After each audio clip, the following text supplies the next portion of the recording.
anak-anak, Shalom. Puji nama Tuhan. Pagi hari ini kita kembali beribadah kepada Tuhan. Kita akan merenungkan kebenaran firman Tuhan, namun sebelumnya kita berdoa terlebih dahulu. Bapa, kami bersyukur pagi hari ini oleh karena kasih Tuhan yang begitu besar dalam kehidupan kami boleh ada menikmati hari ini bersama dengan Tuhan. Saat ini Tuhan, kami akan mendengarkan kebenaran firman Tuhan. Tuhan menolong kami supaya kami boleh memahami kebenaran firman Tuhan. Terima kasih Bapa, kami siap mendengarkan firman Tuhan di dalam nama Tuhan Yesus. Amin. Ya anak-anak, kita akan membuka Alkitab kita. Kalian boleh siapkan Alkitabnya. Kita akan membuka dari Matius 5 ayatnya yang ke-13. Matius 5 ayatnya yang ke-13. Ibu bacakan buat kita semua. Kamu adalah garam dunia. Jika garam itu menjadi tawar, dengan apakah ia diasinkan? Tidak ada lagi gunanya selain dibuang dan diinjak orang. Ibu bacakan sekali lagi ya. Kamu adalah garam dunia. Jika garam itu menjadi tawar, dengan apakah ia diasinkan? Tidak ada lagi gunanya selain dibuang dan diinjak orang. Ya anak-anak, di depan Ibu sudah ada beberapa bahan. Ya, kalian boleh perhatikan di sini. Ada gelas, ada air, lalu telur dan garam. Ini sekarang Ibu akan tuangkan air ke dalam gelas. Ya. Nggak usah sampai penuh, lalu Ibu akan masukkan telur ke dalam. Kalau kalian lihat, telurnya tenggelam ya. Telur ada di dasar gelas. Nah sekarang apa yang terjadi apabila kita beri garam? Kita beri garam secukupnya.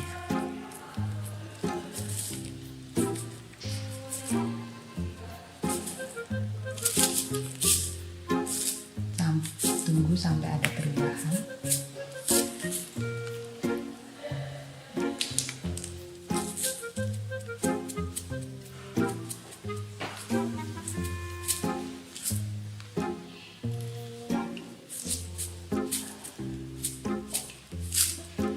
Iya, kalau kalian perhatikan telur itu sudah tidak lagi tenggelam di dasar, tapi dia sudah mulai mengapung.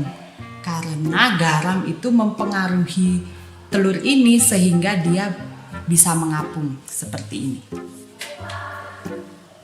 Nah anak-anak, kalau kalian perhatikan ketika air tanpa diberi garam, kita masukkan telur, maka telur akan tenggelam. Tetapi ketika kita beri garam, maka telur akan mengapung. Jadi kalian bisa coba di rumah. Nah, percobaan ini kita ibaratkan telur ini adalah dunia ini, lingkungan kita. Bisa sekolah, bisa keluarga, bisa masyarakat sekitar, tempat kita tinggal. Dan garam itu adalah kita. Ketika ada garam, maka garam dapat mempengaruhi isi yang ada di dalam gelas ini. Nah, ini ibaratnya adalah kita. Apabila ada kita, dimanapun kita berada dalam lingkungan kita, maka kita akan mempengaruhi lingkungan di sekitar kita. Maka kita akan membawa perubahan. Anak-anak yang terkasih, sebagai anak Tuhan, kita punya standar hidup. Pedoman kita adalah firman Tuhan itu sendiri. Ada satu kisah di dalam Alkitab. Kalian pasti sering mendengar kisah Yusuf. Yusuf adalah seorang tokoh Alkitab yang selalu menerapkan kebenaran di dalam kehidupannya. Yusuf adalah anak yang dibenci oleh saudara-saudaranya karena dia begitu dikasihi oleh ayahnya.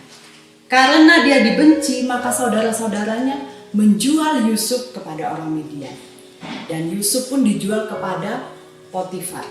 Nah, ketika Yusuf bekerja di rumah Potifar, Yusuf melakukan yang terbaik sesuai dengan standar kebenaran firman Tuhan.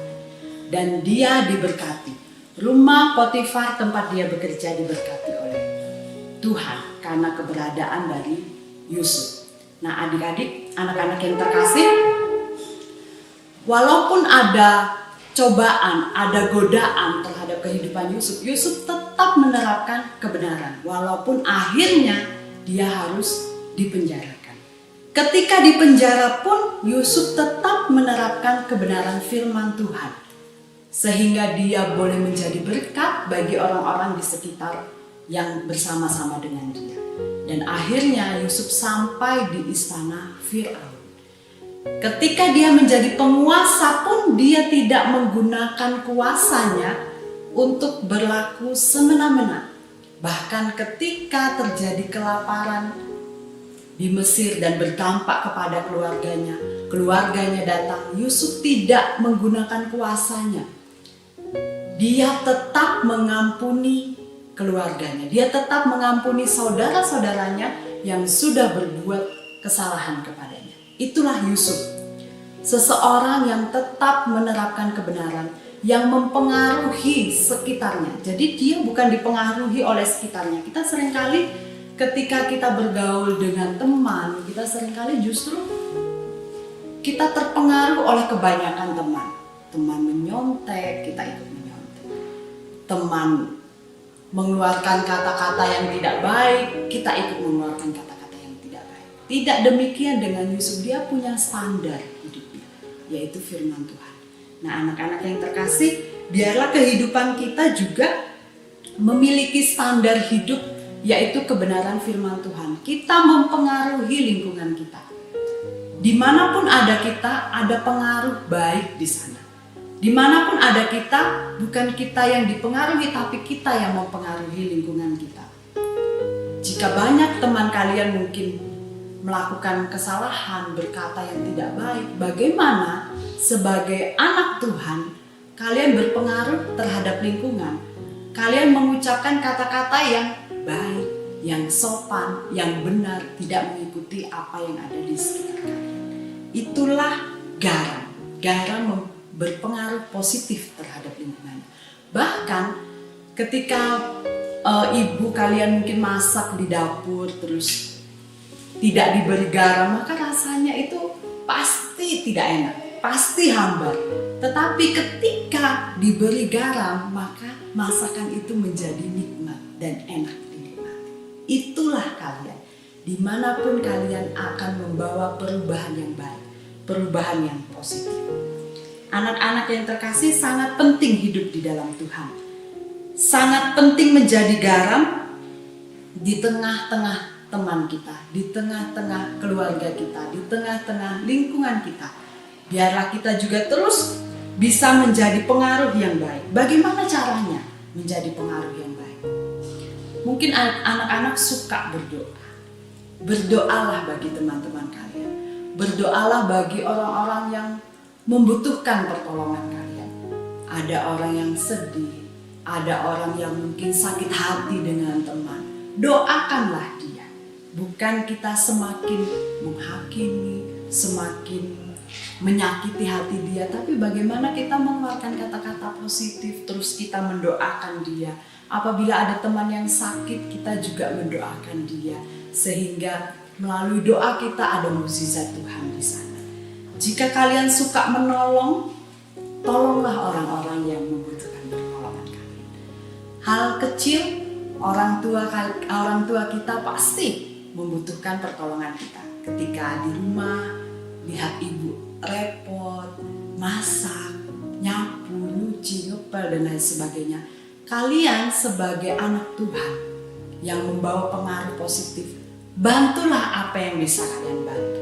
Entah itu hanya menyapu, entah itu hanya membantu mengepel atau memotong-motong sayuran, itu hal baik yang kalian lakukan. Itu ketika di rumah. Ketika di luar pun ada teman yang membutuhkan pertolongan, dia tidak bisa mengerjakan PR. Bukan kita berikan jawabannya, tetapi bagaimana kita membantu dia sehingga dia bisa cara mengerjakan PR itu. Itulah menolong teman yang membutuhkan. Lalu selalu memperkatakan hal yang baik. Tadi seperti yang di awal ya, walaupun lingkungan kita sering memperkatakan hal-hal yang tidak baik, hal-hal yang tidak sopan, tetapi sebagai anak Tuhan yang memberi pengaruh yang baik, kalian pun memperkatakan hal-hal yang baik. membantu orang banyak menemukan Kristus di dalam diri kalian. Oh, iya, saya anak Tuhan. Saya anak Tuhan, saya orang Kristen. Jadi dalam perkataan, dalam perbuatan kita mencerminkan ada Kristus di dalam diri kita. Sehingga banyak orang yang belum mengenal Kristus, oh ternyata orang Kristen itu dalam perkataan, dalam perbuatannya enak dilihat gitu ya, enak didengar, seperti itu. Nah anak-anak, melalui firman Tuhan hari ini kita diingatkan lagi bahwa garam memberi pengaruh yang positif bagi sekitarnya. Dan anak-anak menyadari bahwa kita adalah garam dunia. Tuhan bilang, kamu adalah garam dunia. Jadi dimanapun ada kita harus memberi pengaruh yang positif bagi lingkungan kita. Biarlah anak-anak terus belajar, diperlengkapi oleh kebenaran firman Tuhan. Jika itu sulit, berdoalah. Pasti Tuhan akan memampukan kita untuk melakukan kebenaran firman Tuhan. Tuhan memberkati kita semua dimanapun kita berada. Mari kita berdoa. Tuhan Yesus yang baik, kami bersyukur Tuhan pagi hari ini kebenaran firman Tuhan boleh mengingatkan kami sehingga kami boleh menjadi pengaruh yang baik bagi lingkungan di sekitar kami Tuhan. Tuhan menolong kami, memampukan kami anak-anak SD Immanuel yang mungkin masih kecil, tetapi kami percaya ketika Tuhan ada bersama-sama dengan kami, maka Tuhan akan menolong dan memampukan kami untuk melakukan banyak hal sesuai dengan firman Tuhan. Terima kasih Tuhan Yesus, berkati kami semua di rumah kami masing-masing, biarlah kami juga tetap ada dalam perlindungan dan kasih Tuhan. Di dalam nama Tuhan Yesus kami berdoa. Amin. Selamat memasuki pembelajaran hari ini. Tuhan memberkati.